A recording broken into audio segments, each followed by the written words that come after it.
믿는 무리가 한 마음과 한 뜻이 되어 모든 물건을 서로 통용하고 자기 재물을 조금이라도 자기 것이라 하는 이가 하나도 없더라. 사도들이 큰 권능으로 주 예수의 부활을 증언하니 무리가 큰 은혜를 받아 그 중에 가난한 사람이 없으니 이는 밭과 집 있는 자는 팔아 그 판 것의 값을 가져다가 사도들의 발 앞에 두매 그들이 각 사람의 필요를 따라 나누어 줌이라. 구브로에서 난 레위족 사람이 있으니 이름은 요셉이라.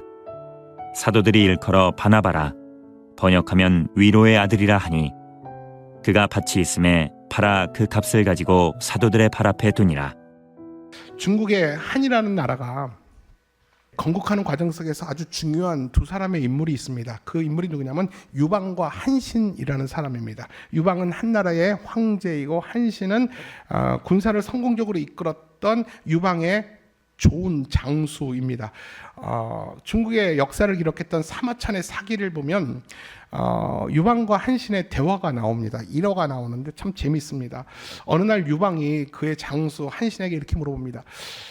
내가 군사를 이끌면 몇 명이나 이끌 것 같은가? 라고 물어보자 한신이 고민하면서 약 10만 정도는 이끌 수 있다고 봅니다. 그 말을 들은 유방이 좀 속상했어요. 그래서 그러면 너는 군사를 얼마나 이끌겠냐라고 물어보자 한자상으로 이렇게 말합니다. 다다 익선, 많으면 많을수록 100만도 10만도 나는 다 이끌 수 있습니다. 그렇게 말하자 유방이 화가 납니다. 그러면서 뭐라고 말하냐면 그렇게 네가 잘났다면 왜 내 밑에 있냐 라는 얘기를 하게 되죠. 그러자 이 한신이 아주 멋진 말을 합니다. 나는 장수기 때문에 군사를 이끌 수 있지만 당신은 황제이기 때문에 장수를 이끌 수 있습니다. 그래서 내가 당신 밑에 있는 이유입니다 라는 이야기를 합니다. 여러분 이게 뭡니까? 여기서 1인자, 리더십의 1인자였던 유방의 질문에 2인자였던 한신의 이 대답이 리더십이 무엇인가에 대한 핵심을 정확하게 말하고 있어요. 여러분 리더십은 역량과 역할에 따라 다 달라요. 리더십이 한 가지 한 모습은 아니라는 것이죠. 리더십은 역량이 다르고 또 역할이 다 같은 리더십이 아니라는 것입니다. 여러분 그래서 장수를 이끌어가는 것이 왕의 리더십이라면 군사를 이끌어가는 것이 장수의 리더십이에요. 서로 리더십이 있지만 서로 다르다라는 것이죠. 탑 리더였던 유방은 이 장량과 서화와 한신이라는 걸출한 참모를 이끌었던 왕이었고요. 그리고 이 한나라가 중국의 한나라가 강성할 수 있었던 이유는 이 유방의 탁월한 리더십과 이 장량과 서화와 또 이런 한신의 그런 참모들의 리더십이 어우러져 가지고 강한 나라를 만들 수가 있었습니다. 여러분 우리 사회를 볼 때 우리는 한 사람의 1인자만 좀 부추기는 시대입니다. 그리고 한 사람의 1인자만 이제 바라보는 그런 사회죠. 이 정치권에 더욱더 그렇습니다. 그러다 보니까 2인자의 리더십이 보이지가 않습니다. 여러분 그렇다면 2인자는 과연 어떤 사람인가에 대한 정의가 필요합니다. 여러분 2인자가 누굽니까? 예를 들어서 조직에서 두 번째 직위가 높은 사람이 2인자입니까? 예를 들어서 사장 밑에 부사장이 2인자입니까? 우리는 그렇게 생각을 합니다. 그런데 진정한 2인자는 지위의 개념이 아니라 역할의 개념입니다. 비록 사장 밑에 부사장이 아닐지라도 이 과장과 대리일지라도 공동체 안에서 중요한 역할을 수행한다면 그가 바로 2인자입니다.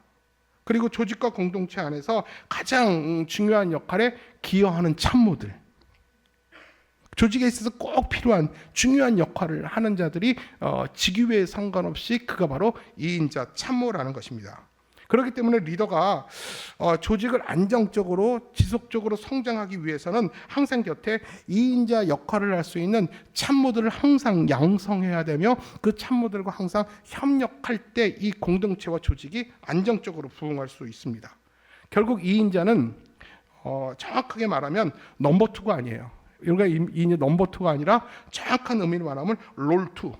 이게 더 정확한 의미입니다. 역할에 있어서 2인자. 이게 바로 2인자라는 개념이죠.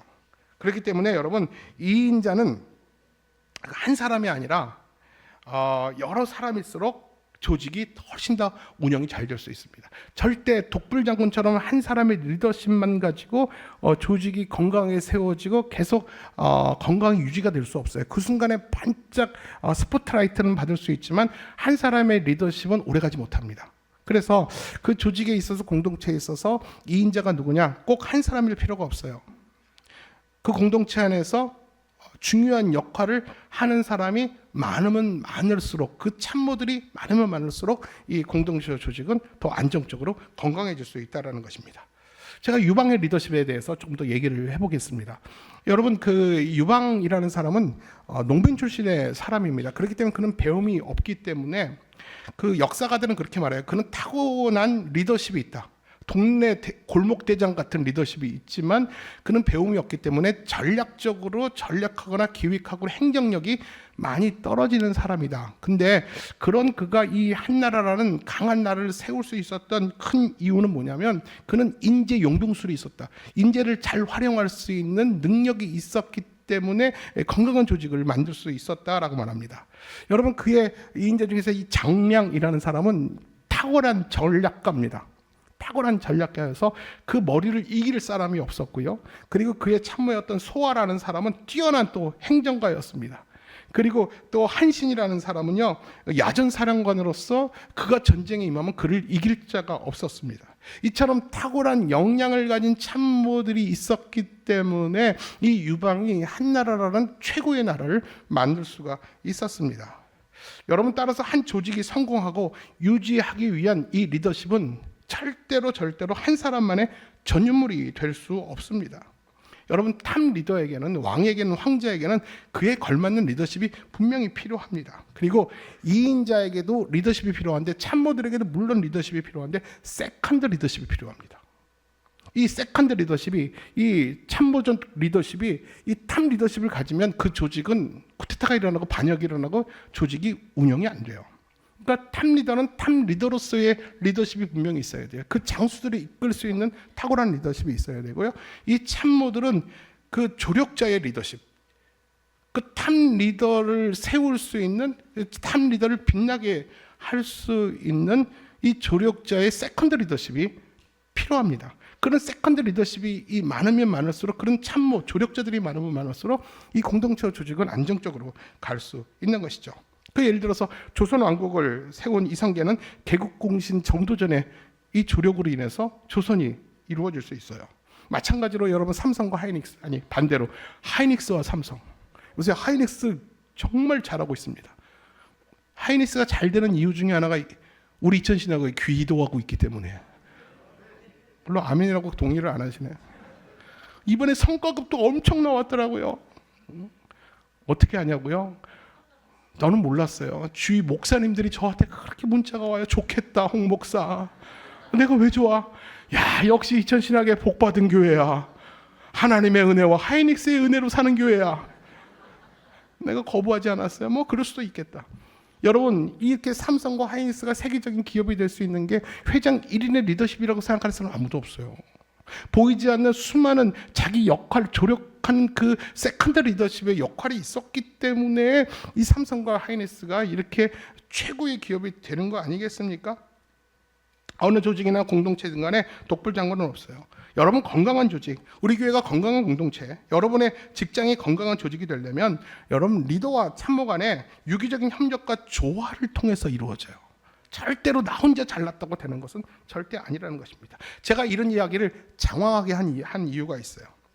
오늘 성경에도 보면요, 세컨드 리더십의 전형을 보여주는 한 인물이 등장해요. 참 아름다운 조력, 그 조력으로 말미암아 최고의 리더의 얼굴을 세운, 그 리더가 마음껏 하나님께 쓰임 받을 수 있도록 그를 도왔던, 그를 그답게 만들었던 최고의 조력가가 나옵니다. 그가 누구냐면 바나바입니다. 바나바예요. 바나바에 대한 설명을 좀 할게요. 오늘 말씀을 읽었지만 그는 구브로 사람이에요. 구브로는 지금의 지도를 펼쳐보면 그리스 남부의 사이프러스 섬의 출신의 사람이고 그는 레위족이라고 그랬어요. 그리고 그의 이름의 뜻은 위로의 아들, 그 이름처럼 살았습니다. 그는 위로자고 격려자고 배려한 사람입니다. 이름처럼 사는 사람이 바로 이 바나바입니다. 그리고 그는 무엇보다 바울을 세워준 사람이에요. 그 진흙 속에 있는 바울을 캐서 진주로 만든 사람이 바나바예요. 우리 많은 성도들은 바울을 주목하지만 바나바를 보지 못해요. 근데 지금의 바울이 있기 위해선 바나바의 위로와 격려와 그 배려가 있었어요. 그 위로와 격려와 배려가 없었다면 지금의 바울을 우리가 만날 수가 없었어요. 자, 그렇게 되면 저는 이부터 바나바와 바울을 비교해서 같이 설명을 드릴 거예요. 이 바나바는 바울보다 먼저 신앙인이었어요. 그가 기독교를 박해할 때 이 바나바는 안디옥 교회의 지도자였어요. 그리고 이 바나바는 바울을 이방 선교사로 파송할 안디옥 교회의 지도자였음에도 불구하고 그는 평생 바울의 2인자로 살았어요. 그 1인자였던 그가 바울을 앞세우고 자기는 바울의 조력자로 살았어요. 그리고 바울을 바울되게 한 자가 바나바였다라는 겁니다. 그 인물이 얼마나 훌륭한 것입니까? 이제 바나바를 설명하기 전에 이 초대교회 당시 이 교회의 상황을 좀 설명을 드릴게요.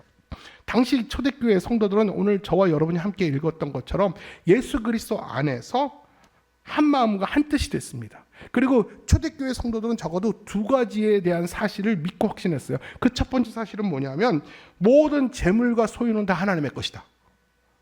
그리고 우리는 단지 일시적으로 그것들을 관리하는 청지기일 뿐이다. 이 사실에 대해서 그들은 확신하고 동의했어요. 그렇기 때문에 모든 물건을 교회 안에서 다 통용했어요. 그리고 자기 것을 자기 것이라고 주장하는 자가 없었어요. 내 주머니에 있다고 이게 내 것이 아니었어요. 하나님이 나에게 맡긴 것이기 때문에 하나님이 내놓으라고 하면 그들은 가감없이 내놓을 수 있었어요. 왜요? 내 것이 아니기 때문에. 다 하나님의 것이기 때문에. 그래서 그 지역에 그 교회 성도들 가운데는 가난한 자들이 없었다고 성경은 이야기합니다. 그리고 두 번째로 그들이 믿었던 건 뭐냐면 이 세상의 모든 만물은 다 하나님의 것이다. 하나님이 만물을 지으시고 만물 위에 계시고 만물을 다스린다. 그리고 모든 권력은 다 하나님께로부터 온다라는 믿음과 확신이 있었어요. 그래서 세상의 권력을 두려워하지 않게 됩니다.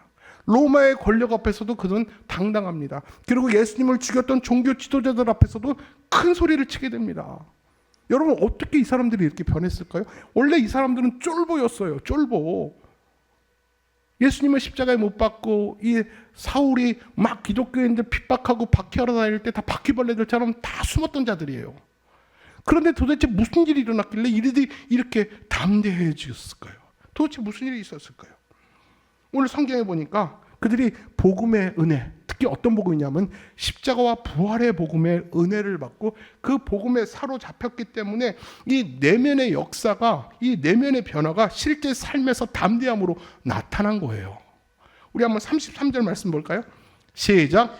사도들이 큰 권능으로 주 예수의 부활을 증언하니 무리가 큰 은혜를 받아. 예수의 부활을 증언하니 무리가 큰 은혜를 받았더라 라고 말합니다. 그들은 복음을 들으면서 삶이 변화되기 시작합니다. 그래서 대표적으로 나타난 변화 중에 하나가 뭔지 아십니까? 자신들은 이제부터 물질의 종이 아니라 나는 하나님의 종으로 살겠습니다. 이게 가장 먼저 나타난 변화입니다.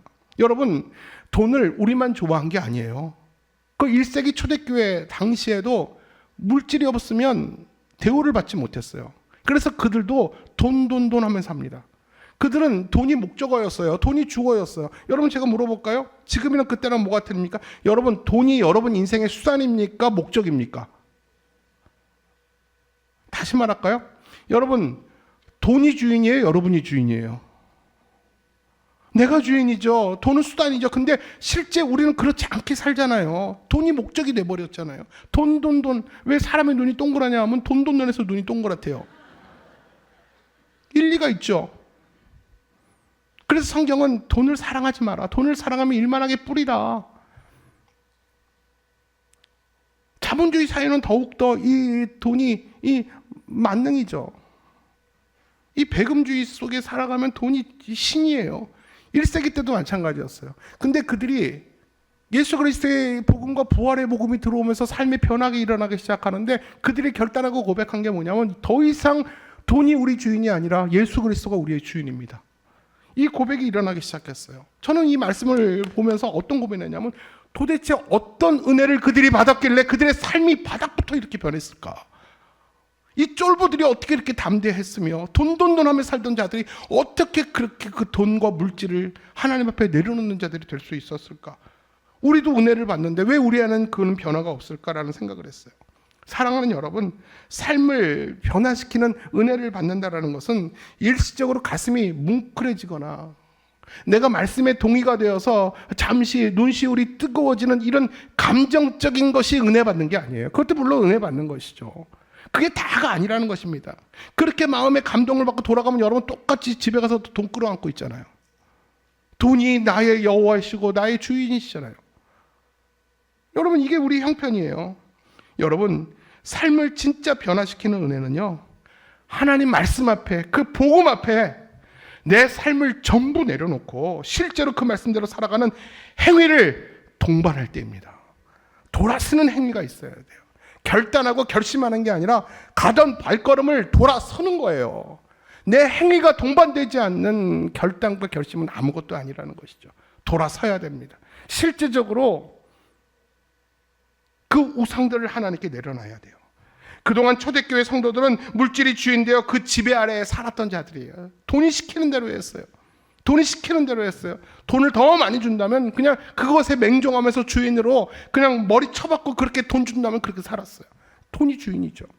그런데 복음이 찾아오면서 이제는 돈 아래 사는 것이 아니라 나는 주님의 주권 아래 살겠습니다. 이렇게 작정하면서 그동안 가짜 주인이었던 물질을 진짜 주인이었던 하나님께 내려놓기 시작한 거예요. 그래서 재산을 팔고 집을 팔아서 이 가짜 주인, 진짜 주인이라고 여겼던 가짜 주인들을 다 참 주인이신 하나님 앞에 내려놓고 하나님께 결단하고 고백하기 시작한 게 이 초대교회 상황이었어요. 근데 특이한 것은요, 정말 특이한 것은요, 재산을 바친 자들이 익명으로 처리됐다는 거예요. 여러분 우리가 재산을 드리고 밭을 팔았으면 개똥이 열찌기 뭐 밭 팔았다 집 팔았다 이렇게 다 나올 만도 한데 다 익명으로 처리됐다라는 거예요. 요즘 같으면 여러분 전 재산을 바치면 여러분 주보에 올리고 박수 받고 칭찬받지 않겠습니까? 여러분 이 강대상도요 어떤 한 사람의 헌신과 헌물로 됐어요. 내가 그분의 이름을 내줄래 했더니 원하지 않으시더라고요. 다 하고 싶어 했는데 하나님이 내게 그 기회를 주신 것만 해도 감사합니다. 여러분 이게 은혜 받은 자들이잖아요. 초대교회 성도들이 그랬어요. 마땅한 걸 가지고 왜 이름을 냈습니까? 한두 사람만 그런 게 아니라 성도들 모두가 마땅히 헌신을 이렇게 한 거예요. 그들이 그렇게 할 수 있었던 이유는 뭐냐면 한 가지예요. 하나님이 친히 그들의 칭찬과 면류관이 되어주셨기 때문에 인간의 칭찬과 인정이 필요 없을 만큼 그들은 성령과 은혜로 충만했기 때문에 그렇습니다. 이것은 누가 시킨다고 되는 일이 아니에요. 여러분 전 재산을 하나님께 드린다니요, 밭을 팔아서 하나님께 다 드린다니요, 이게 내 것임에도 불구하고 내 것이 아닙니다라고 말할 수 있는 용기와 믿음, 이거 누가 시킨다고 되는 문제가 아니라 내가 작정한다고 되는 문제 아니에요. 하나님이 은혜 주시고 능력 주실 때 가능했던 일이에요. 이게 초대교회 안에 일어난 이 복음의 능력과 복음의 역사에 사로잡힌 자들의 실제 초대교회 성도들의 모습이에요. 이것이 당시 초대교회 상황이었어요. 근데 오늘 본문에 보면 유독 한 사람의 이름만 공개됩니다. 우리 36절 37절 같이 볼까요? 시작.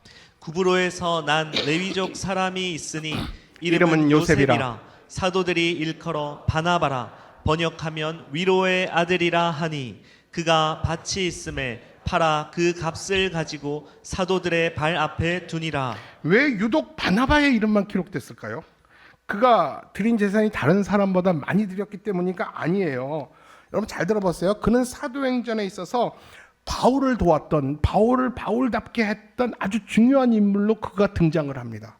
그래서 그가 헌금을 냈기 때문에 그것을 목적으로 기록한 게 아니라 앞으로 아주 중요한 역할을 감당할 사람으로 바나바를 소개했을 뿐입니다. 자, 그러면 바나바와 바울은 어떤 만남, 어떻게 이제 서로 만남이 시작됐을까요? 사도행전 9장을 보면 여러분 잘 알겠지만 이 바울 이전에 사울은 기독교를 박해하는 자였습니다. 이 사울이 오늘도 기독교를 박해하기 위해서 다메섹 도상을 지나가다가 주님께서 십자가에 죽으셨던 주님께서 이 사울에게 나타납니다. 그리고 그를 부릅니다. 사울아, 사울아, 네가 왜 나를 핍박하느냐? 근데 그는 너무 충격을 받았죠. 십자가에서 죽은 걸 내가 봤는데 그 주님이 내가 주님이라고 하면서 너는 왜 나를 핍박하냐 할 때 그는 충격에서 말에 떨어집니다. 그리고 눈이 멀게 됩니다. 그리고 그 순간에 그 사건 이후부터 그는 이 사울이 바울되고 복음의 핍박자에서 복음의 증거자로 삶이 변하게 됩니다. 그 일이 있고 나서 같은 유대교 공동체 안에서는 변절자라고 낙인을 찍게 되고요. 예루살렘 성도들 가운데는 그 바울의 회신의 진정성을 믿지 않아요. 쟤는 그렇게 겉을 꾸미고 들어와서 우리를 일망타진하려고 한다. 그를 믿지 마라. 그래서 어찌됐든 간에 양측의 환영을 받지 못하는 상태가 바울이 되어버렸어요. 그리고 그는 원치 않든 그는 13년간의 깊은 칩거를 하게 됩니다. 그 고향인 다소 아라비아에 가서 그 은둔 생활을 하게 됩니다. 거기서 철저히 자기 회심의 시간을 가졌다고 신학자들은 얘기를 해요. 그래서 13년의 시간이 갔어요. 여러분, 이 다메섹 도상에서 13년의 시간이 지나갔어요. 그 13년의 시간이 지나가면 잊혀질 만큼 다 잊혀졌을 거예요. 바울이라는 이름이 이제 한국 교회, 그 예루살렘 교회에서 다 잊혀졌을 겁니다. 근데 그때 많은 사람에게 잊혀진 그를 잊지 않고 새로운 인생길, 목회자의 길로 찾아가서 그를 이끌어준 사람이 누구냐면 바나바였어요.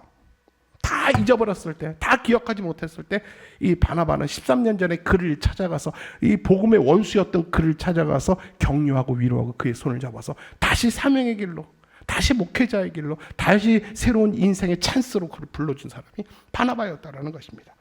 뿐만 아니라 바나바는 안디옥 교회에서 이방인 선교사로 파송하는 일인을 찾았을 때 이 바울을 청구했어요. 그래서 바나바와 바울이 최초의 이방 선교사로 안수를 받고 세계 선교사의 첫 발을 내딛게 됩니다. 여러분, 바울에게 있어서 바나바는 얼마나 고마운 사람일까요? 여러분 생각해 보세요. 은인 아닙니까? 그냥 은둔했던, 칩거했던, 아무도 나를 몰라주었던 그 인생의 가장 그 소중한 시간에 그 바나바가 나를 찾아와주고 나를 믿어주고 인정해주고 나를 파송했잖아요. 이게 얼마나 고마운 사람입니까? 여러분, 이런 생각을 해봤어요? 만약 바나바가 없었으면 바울은 우리가 만나지 못했을 것이다.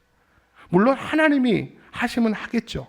근데 인간적으로 볼 때 바나바가 없었으면 바울은 이렇게 복음의 종이 되지 못했어요. 우리는 바울은 주목하지만 그런 바나바는 우리가 잘 모르잖아요. 그렇다면 여러분, 우리는 바울을 세워준 바나바의 리더십을 통해서 우리가 뭘 배울 수 있을까? 딱 한 가지예요. 바나바는 위로와 격려와 배려의 사람이에요. 그는 바로 한마디로 성령의 사람, 아름다운 향기의 사람이다라는 저는 생각을 해요. 왜냐하면 여러분, 바나바는 사람을 과거로 판단하지 않아요. 과거에 그가 어떤 사람이었는가에 제한받지 않고요. 하나님이 그를 통해서 지금 어떤 일을 이루실까? 그 기대감을 가지고 바울을 봤어요. 저는 여기서 바나바는 우리가 절대 따라갈 수 없는 최고의 사람이라는 사실을 알았어요. 우리는 사람을 대할 때 항상 선입견이 있습니다. 편견이 있습니다. 아무리 회심을 했다 할지라도 우리는 그를 안 믿어요. 내가 너의 과거를 알기 때문에. 사람이 뭐 그렇게 변하겠어? 검은 꼬리 3년 묻어놓는다고 흰 꼬리 되겠어? 우리가 그런 식으로 생각하면서 사람의 어떤 변화에 대해서 우리는 회의적이죠. 근데 바나바는 그렇지 않았어요. 바나바는 어쩌면 과거의 죄책감에 사로잡혀 괴로워했던 이 바울을 찾아가서 위로하고 격려하죠. 그리고 스스로의 감옥 속에서 그가 나올 수 있도록 손을 내민 격려자가 이 바나바였습니다. 여러분, 마찬가지예요. 우리 삶도 마찬가지잖아요. 원치 않는 아픔과 우리도 고통의 밤을 지날 때가 있어요. 그때 꼭 필요한 것이 있다면 믿음의 동역자 간의 위로와 격려더라고요. 제가 목회하다 보니까요, 물론 하나님의 위로도 필요해요. 근데 저는 사람인지라 누군가 와서 목사님 힘드시죠? 그리고 이 카톡으로 목사님 정말 말씀에 은혜 받았습니다. 그러면 제가 이렇게요, 진짜 피곤하다가도 그렇게 기분이 좋더라고요. 저한테 뭐 카톡 보내라는 말은 아니에요. 근데 저도 연약한 인간이기 때문에 누군가의 그 위로 한마디에 목사님 이렇게 카톡 보내는 게 굉장히 어렵고 많이 망설였습니다. 근데 꼭 이 말씀을 드리고 싶어서 목사님께 카톡합니다. 목사님 오늘 설교에 너무 용기를 얻었습니다. 여러분, 그 말이 여러분은 굉장히 주저주저해서 보낸 거지만 저는 그 문자 하나에 굉장히 기분이 좋고 다시 또 목회할 희망과 용기가 저는 생기더라고요. 여러분, 이게 인간이에요. 저만 그렇습니까? 우리는 사람인지라 믿음의 동역자 간에 위로와 격려가 필요해요. 우리 모두는 위로가 필요한 자들이에요. 인생을 살다 보면 힘들고 어려운 고난의 비바람을 맞으며 견디고 버텨야 될 때가 있잖아요. 밀리면 안 되잖아요. 버텨야 될 때가 있잖아요. 그 버텨야 될 때 누가 생각나는지 아십니까? 누가 도와줘야 되는지 아십니까? 함께 훈련하고 함께 공동체에서 함께 다락방했던, 함께 믿음 생활했던 여러분들이 지켜줘야 돼요. 이런 위로가 여러분 얼마나 신앙생활하면서 필요한지 모릅니다. 바나바가 바로 바울에게 그런 사람이었어요. 바나바는 위로와 격려의 사람이었어요. 여러분 역사학자 토인비는 이렇게 말을 합니다. 사도 바울이 로마에 발을 디뎠을 때 로마의 역사는 새롭게 시작되었다. 바울이 드디어 로마에 첫 발을 내딛었을 때 로마는 복음으로 새로워졌다. 역사는 새로워졌다. 복음에 동이 텄다라고 얘기를 합니다.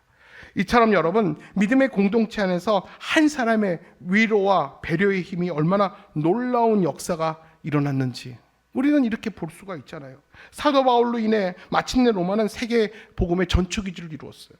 그 바나바의 위로와 배려 때문에 그가 복음 들고 일어났잖아요. 그래서 전 세계를 변화시켰고 로마를 복음의 전초기지 삼았어요. 이 로마가 복음화되면서 어떻게 됐냐면 유럽의 복음이 강타하기 시작하고 유럽의 복음이 오면 전 세계에 바울이 전한 복음이 전 세계 가운데 퍼졌어요. 여러분 우리는 이런 말을 합니다. 바울 같은 사람이 한 세기에 한 명 더 있었으면 세계는 이슬람이 없었고 다 복음화됐을 것이다. 그만큼 강력한 바울. 그 바울 뒤에 누가 있습니까? 위로자, 격려자, 배려자 바나바가 있었습니다. 결국 바나바는 한 사람의 사랑의 수고와 배려가 상상하기 힘든 하나님의 기적을 일으킨 거예요. 이것이 바로 위로와 배려의 나비 효과입니다. 여러분 하나님이신 예수님이 피조물 된 인간의 옷을 입고 가장 낮은 곳에 오신 이 성육신이야말로 인간을 향한 하나님의 최고의 위로와 배려입니다. 따라서 우리가 하나님을 섬기고 예수님의 제자라면 우리는 마땅히 예수님의 배려를 배워야 합니다. 그리고 우리가 있는 곳에서 누군가를 위로하고 격려하는 자가 되어야 됩니다. 으뜸되고 1등 되기를 좋아하기보다는 여러분 조용한 세컨드 리더십으로 조력자로 나의 섬김과 나의 배려로 누군가가 하나님 앞에 다시 회복될 수 있다면 여러분 그 섬김과 조력으로 말미암아 만족하고 여러분이 오히려 위로받는 저와 여러분 되시기를 주님의 이름으로 축원합니다. 이 세상에 독불장군은 없어요. 오직 한 사람의 탁월한 능력으로만 어떤 조직이나 공동체가 든든히 세워질 수 없습니다. 모세 곁에는 아론과 훌이 있었습니다. 그리고 다윗 곁에는 자신의 생명을 내걸고 다윗의 말씀에 복종하는 3명의 장군이 있었습니다.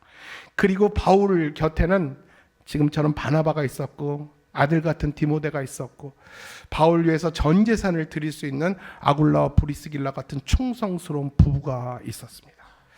말씀을 정리합니다.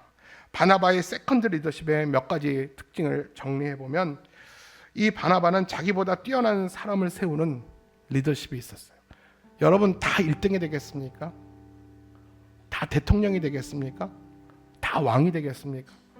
다 선지자가 되겠습니까? 다 목사가 되겠습니까? 세컨드 리더는 숨은 조력자로 진정한 리더를 만들어내는 사람이에요.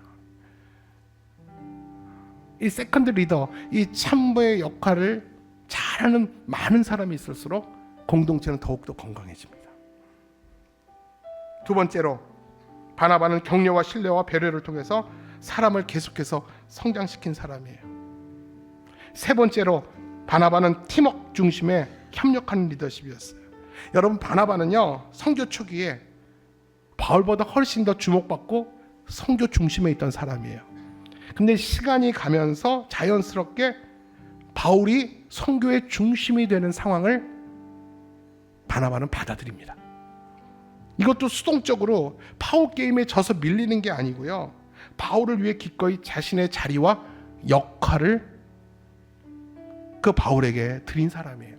그리고 그 리더십이 드러날 수 있도록 바울을 뒤에서 조용히 내조하며 협력했던 좋은 참모가 바나바였어요. 그는 좋은 리더였습니다. 이런 보이지 않는 세컨드 리더가 있었기 때문에 사도 바울이 마음껏 세계 선교를 향해서 사역을 감당할 수 있었어요. 이제는 우리 안에 나 아니면 안 된다라는 이기적인 생각을 내려놔야 됩니다. 여러분 어디에나 마찬가지예요. 우리 나라도 마찬가지고요. 여러분이 속한 공동체나 직장도 마찬가지예요. 나 아니면 안 된다라는 이기적 리더십을 내려놔야 합니다. 나보다 열심히 있고 교회를 더 사랑하는 그리고 은사와 능력이 많은 사람이 있다면 그 사람을 인정하고 시기와 질투의 대상으로 삼지 말고 그 곁에서 그가 더 잘할 수 있도록 박수 쳐주고 내 자리를 내어주는 거.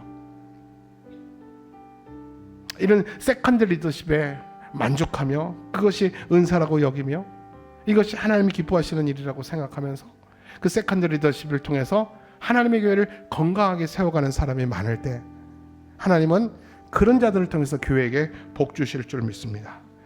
여러분, 우리 교회 안에 1인자의 리더십보다 세컨드 리더십이 많을 때 우리 교회가 살 수 있습니다. 섬김과 위로와 배려의 사람은 성령의 사람이에요. 섬김과 위로와 배려의 사람은요, 향기 있는 사람입니다. 어느 곳에 있든지 그런 사람은 드러나게 되어 있어요. 세컨드 리더십인데 조력자인데도 가만히 보면 그가 보여요. 우리 교회는 특별히 그런 사람이 정말 많습니다. 제가 올해로 목회 13년째인데 제가 이렇게 자신 있게 당당하게 목회할 수 있는 이유 중에 하나가 우리 사랑하는 장로님들이 아름다운 목회의 조력자가 되어주셨고, 여러분들이 담임 목사를 지지하고 믿어주시는 그 신뢰가 오늘도 제가 목회를 당당하게 할 수 있도록 도와주신 협력이었습니다. 저는 그래서 나가서 교회를 자랑할 때 저는 이 건물 자랑하지 않아요. 안아주심 드리면서 자랑하지 않고 횡성의 건물도 자랑하지 않아요. 제가 자랑할 때 우리 성도들 자랑합니다. 우리 성도들 참 귀합니다. 저한테 과분한 성도들입니다.